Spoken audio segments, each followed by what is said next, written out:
J'ai trouvé un livre, enfin, c'est plutôt lui qui m'a trouvé. Mais je ne sais pas si je peux vous en parler. Je ne sais pas si le livre sera d'accord.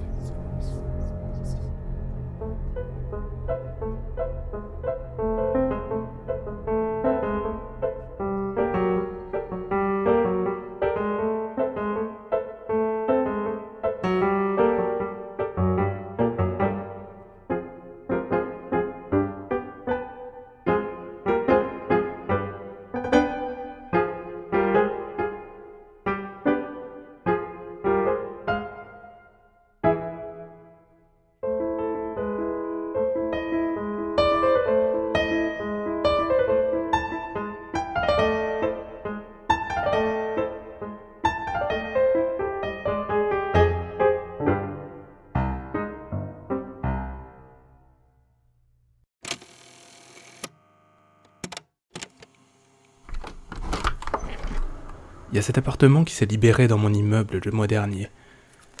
Tous les locataires ont reçu un courrier copié-collé de l'agence du genre « On donne les clés au premier intéressé ». Vu l'état du taudis qui me sert de logement, j'ai sauté sur l'occasion. Ça ne pouvait pas être pire. Il faut dire, ça faisait un moment que personne n'avait entendu le cinglé du 4e. Claude pensait qu'il s'était mis au vert chez son neveu qui habite en proche banlieue. Claude, c'est le concierge de l'immeuble, notre réseau social. C'est par lui que circulent les infos dans la copropriété. Personnellement, j'imaginais plutôt que le vieux s'était fait ramasser par la police lors d'une de ses crises de démence, le genre où il causait aux poubelles et crachait sur les passants. Des vacances, oui, mais forcées, en internement d'urgence dans un asile psychiatrique. Mais pour le coup, nous avions tous tort. Le cinglé, dont j'imagine que seul Claude connaissait le nom, a fait une mauvaise chute dans sa baignoire et s'est cassé quelque chose qu'il n'aurait pas dû se casser. Le type est mort sur le coup, sans un bruit. Et le mieux, c'est que le corps est resté là pendant 6 semaines. Il s'est décomposé lentement, tout seul, comme dans les films, et personne ne s'est plaint.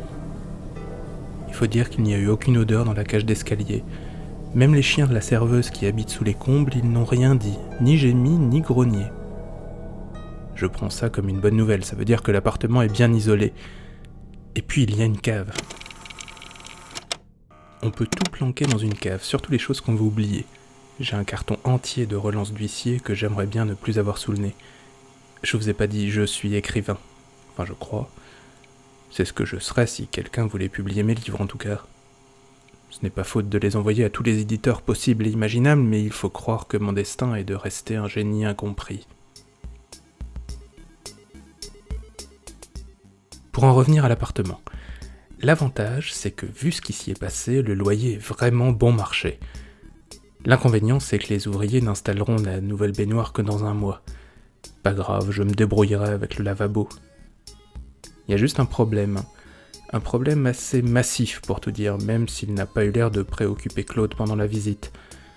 Les concierges ont rarement l'air préoccupés. Il faut vraiment une invasion de cafards ou un plancher sur le point de s'effondrer pour leur faire hausser un sourcil.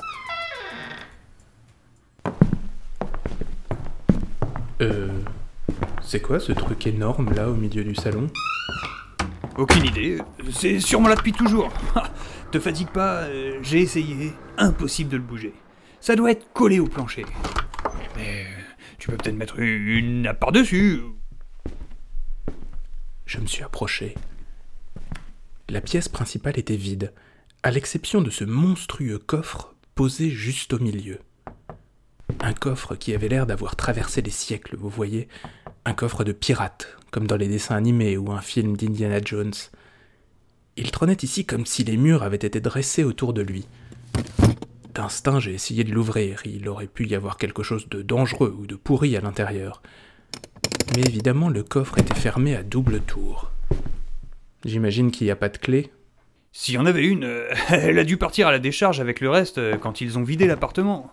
C'était un sacré bordel, une vraie décharge. Et l'odeur, oh, t'as de la chance, mon gars. Les types de l'hygiène pensaient qu'elle s'était incrustée dans les murs, qu'elle partirait jamais.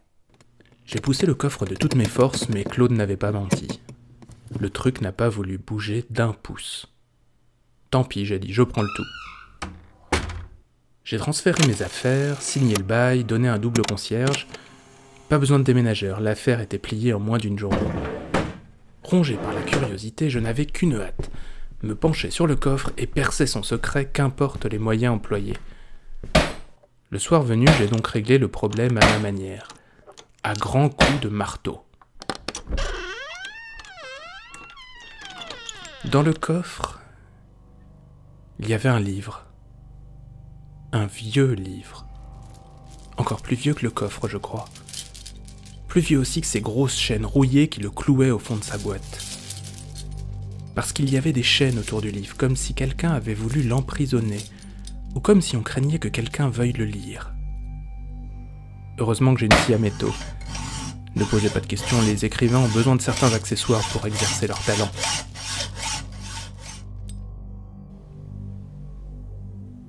Il faut que je vous dise, maintenant que je l'ai feuilleté, ce bouquin est curieux. Rien que le titre, Gobbledygook. Non, je ne bégaye pas, c'est ce qu'on peut lire sur la couverture, gravé en lettres d'or sous un symbole étrange. Un seul mot, c'est tout. Il n'est fait mention d'aucun auteur, juste Gobbledygook. Bien sûr, j'ai cherché sur Wikipédia. En anglais, ça veut dire charabia, quelque chose qu'on ne peut pas comprendre, qui n'a pas de sens. Quant au symbole, mystère et boule de gomme. Google Images n'en sait pas plus que moi. Ça ressemble à un œil ou à un nœud marin, peut-être un mélange des deux. Le bouquin lui-même dégage une odeur particulière. Ça sent l'automne, la pluie et les feuilles mortes. C'est un livre du genre pavé. Il pèse 1 tonne. Et ses pages sont numérotées de 1 à 1608. 1608 pages d'un foutu casse-tête. Ça n'a pas l'air d'être un roman ou un recueil de poèmes. Ce n'est pas non plus un traité philosophique ou un ouvrage religieux. Ça ressemble davantage à une compilation, un genre d'encyclopédie. Chaque page est un collage de pièces de puzzle. Des textes qui semblent n'avoir rien en commun forment des mosaïques où la prose côtoie l'essai, le reportage, la publicité ou les alexandrins. Quel esprit tordu a bien pu imaginer ce recueil? Sur la première page, un avertissement. À ceux qui trouveront ce livre, je demande pardon. Le mieux, c'est que je vous en lise quelques extraits. À la page 1054, une superstition.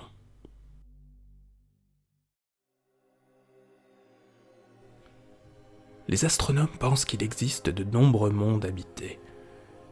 Notre galaxie, la Voie lactée, compte quelques 200 milliards d'étoiles et on estime 55 milliards d'entre elles susceptibles d'abriter des planètes comparables à la nôtre. L'équation de Drake suggère que nous habitons dans le voisinage d'au moins 10 civilisations. Mais la nouvelle est tombée ce soir. Nous sommes seuls. Pas seulement dans la galaxie, non, dans l'univers tout entier. Nous sommes une exception, un cas isolé.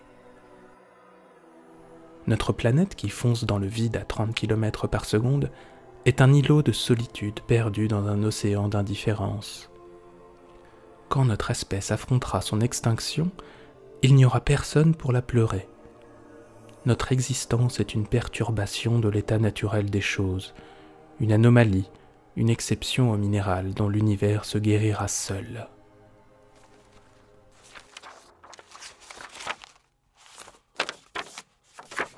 À la page 278, un témoignage animalier.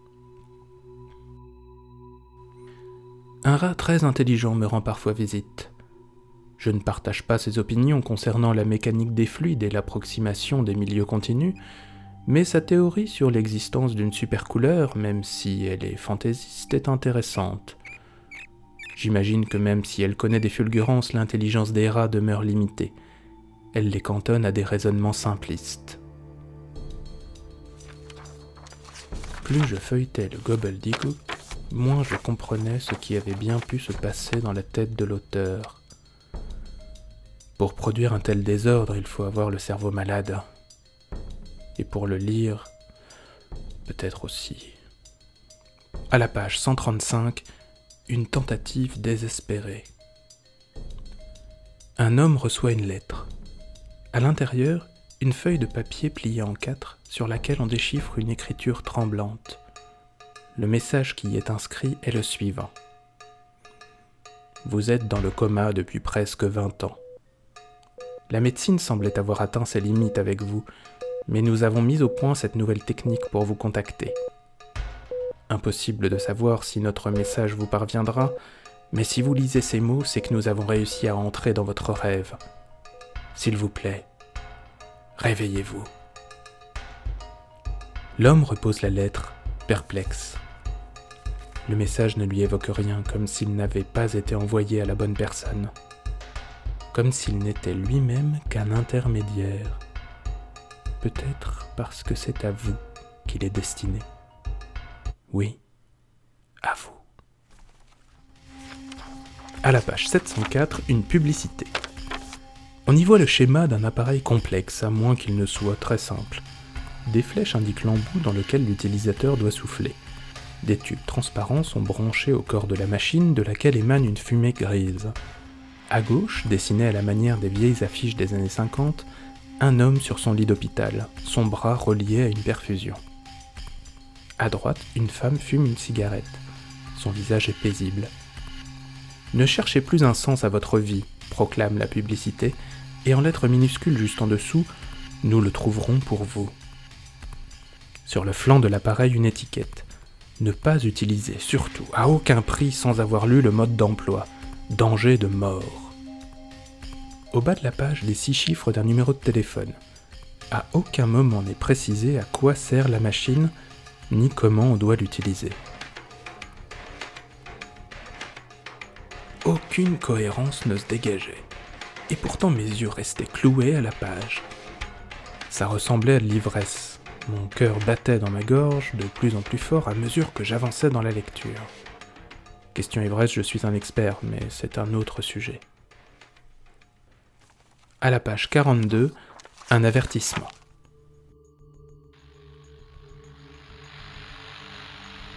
Nous connaissons cet homme qui écoute la radio sur son balcon. Nous savons que pour cela, il n'utilise ni radio, ni téléphone, ni ordinateur. Il n'en a pas besoin. La technologie lui fait horreur. Sa méthode est simple. Les plombages de ses dents creuses captent les ondes radio. Quand nous lui demandons quelle station il préfère, il répond qu'il y a peu de chances que nous la connaissions. Il ne capte aucune émission dans cette dimension. Les messages qu'il entend le plongent d'ailleurs dans une certaine fébrilité. Voici ce qu'il nous a confié. Ceux qui chuchotent dans l'air, ils préparent quelque chose. Quelque chose contre nous.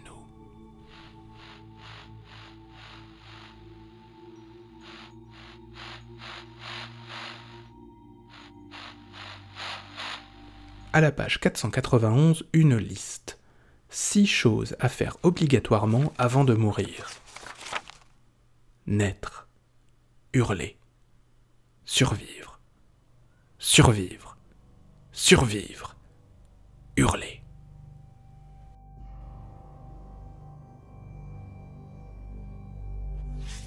Sur les coups d'1h du matin, j'ai réalisé que mon dos était trempé de sueur et que je frissonnais. La fièvre. Ou peut-être autre chose. J'aurais voulu me lever, enfiler ma veste et sortir prendre l'air, mais j'étais incapable de lâcher ce foutu livre. C'était comme si j'avais trempé mes mains dans de la colle avant de commencer.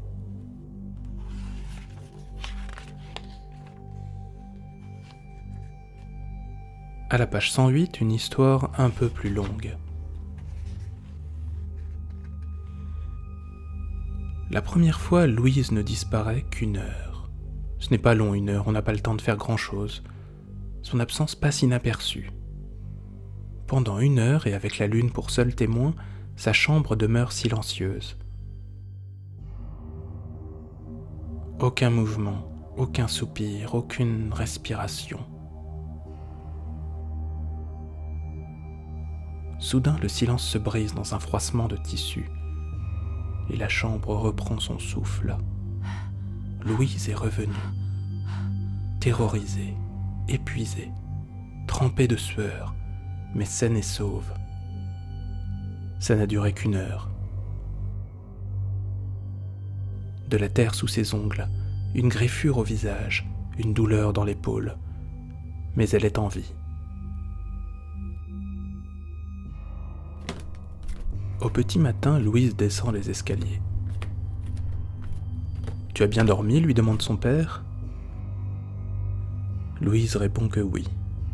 C'est un mensonge bien sûr, mais que pourrait-elle dire d'autre? Le monde est un endroit froid dont il faut se prémunir, c'est ce que dit son père. Même avec ses défauts, il est sa muraille, sa barrière, son rempart contre le froid du monde. Elle ne veut pas l'inquiéter.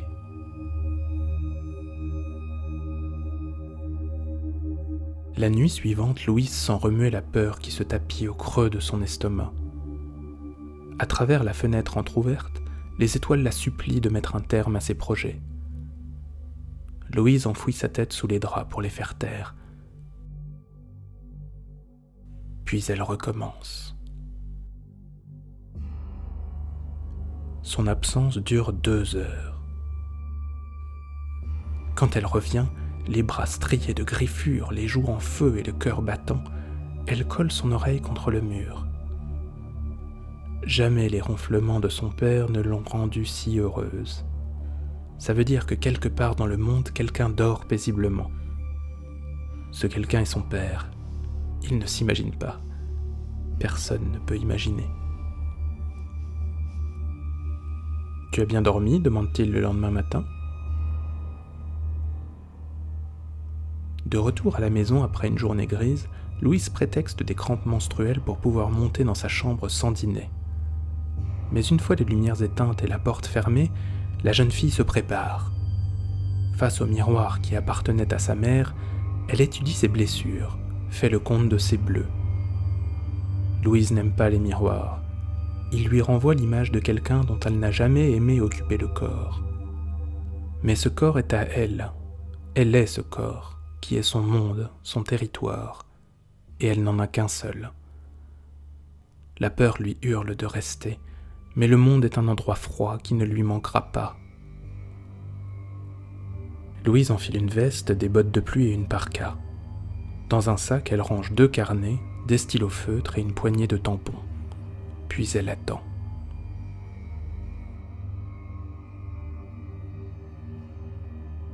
Deux heures plus tard, 3 coups contre la porte. « Louise ?» 3 coups à nouveau, plus fort cette fois. « Louise ? Je peux entrer ?» La porte s'ouvre sur une chambre vide. La fenêtre est ouverte, les rideaux dansent sous la brise. Dehors, dans ce monde qui est un endroit froid, tout est calme, tout semble calme, tout donne l'apparence du calme, mais la nuit s'est refermée sur Louise. L'adolescente a disparu.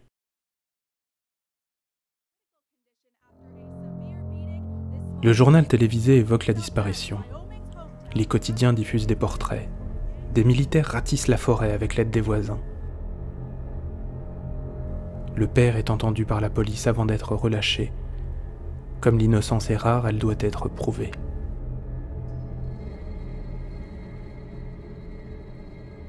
Au lycée, personne ne trouve rien à dire. Davantage que l'absence de la jeune fille, c'est la possibilité même de la disparition qui agite les esprits.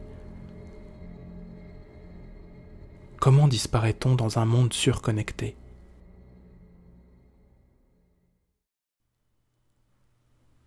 Quand la tempête se calme, le père de Louise se retrouve seul.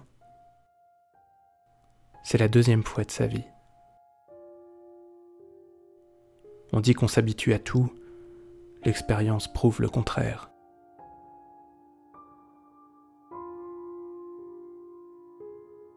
« 2 mois s'écoulent, et les mêmes questions toujours. Pourquoi, bien sûr, mais surtout comment ? Louise n'aurait jamais sauté du 1er étage. Un enlèvement alors ? mais aucune empreinte n'a été relevée. S'est-elle glissée dans son dos pendant qu'il regardait la télévision ? Comment le saurait-il un jour ?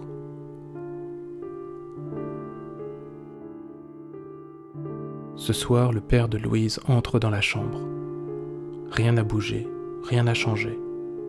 Une fine couche de poussière recouvre les portraits de famille. L'homme ravale un sanglot, se traîne jusqu'au lit, retire ses pantoufles et se couche. L'oreiller porte encore l'odeur de son shampoing, amande et lilas.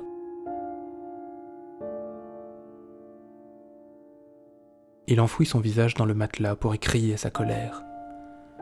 Et quand le plomb qui lui colle au ventre finit par s'effriter, il s'autorise à pleurer. Le monde est un endroit froid.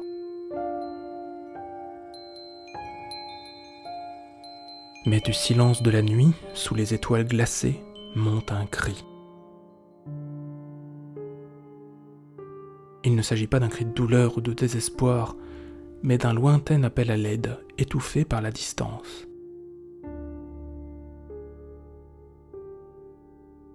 Le père de Louise cesse de sangloter. Il tend l'oreille, mais son cœur qui bat à tout rompre l'empêche de distinguer les cris. « Louise, c'est toi ?»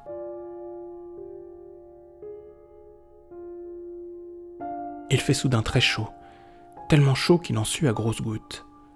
Déjà le cri se fond dans le lointain, à peine discernable du grésillement des réverbères et du ronronnement du frigo. Dressé à l'équerre dans le petit lit, il appelle.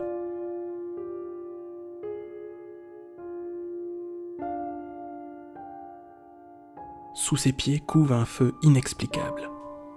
Il soulève les draps.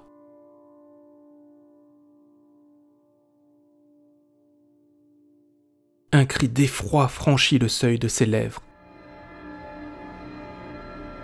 Là où devrait se trouver le matelas s'ouvre un gouffre brûlant inondé de lumière. On entend monter des cris, certains sont humains, d'autres non. Des roulements de tonnerre, le fracas des épées, le grondement d'un océan lui parviennent à travers ce passage entre les mondes. Et sans qu'il parvienne à mettre des mots clairs sur ce qu'il voit, le passage réveille en lui un sentiment de tristesse, de mélancolie et d'espoir.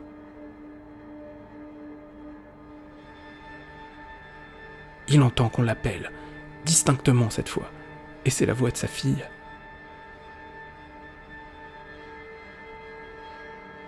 Le père de Louise plonge aussitôt la tête la première et laisse le trou dans le lit l'avaler. Le gouffre se referme sur lui, et la pièce fait silence. Le monde est un endroit froid. Mieux vaut s'en faire oublier.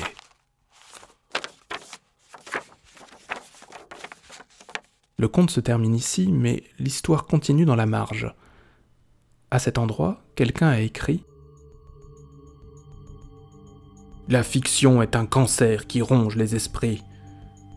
Apprenez la réalité à vos enfants, apprenez-leur ce que c'est vraiment, sans quoi la fiction mènera le monde à sa perte. Nous ne plaisantons pas, faites-le maintenant. » J'ai refermé le livre, bu un café, mangé ce qui restait de comestible dans le frigo débranché, avant de constater que le soleil se levait derrière les toits des immeubles. J'étais resté debout toute la nuit. Ce livre, comment dire ? Ce livre a un pouvoir. Il n'est vraiment pas comme les autres. Ce matin, j'ai rouvert le gobbledygook à la première page. Vous vous souvenez de cet avertissement ? À ceux qui trouveront ce livre, je demande pardon. Eh bien, l'avertissement avait disparu. Je veux dire, le texte, il s'était volatilisé. À sa place, dans une écriture tout en boucles et rondeurs, le message suivant. Maintenant, une petite démonstration. 3, 2, 1... On a frappé à la porte. Un hasard sûrement.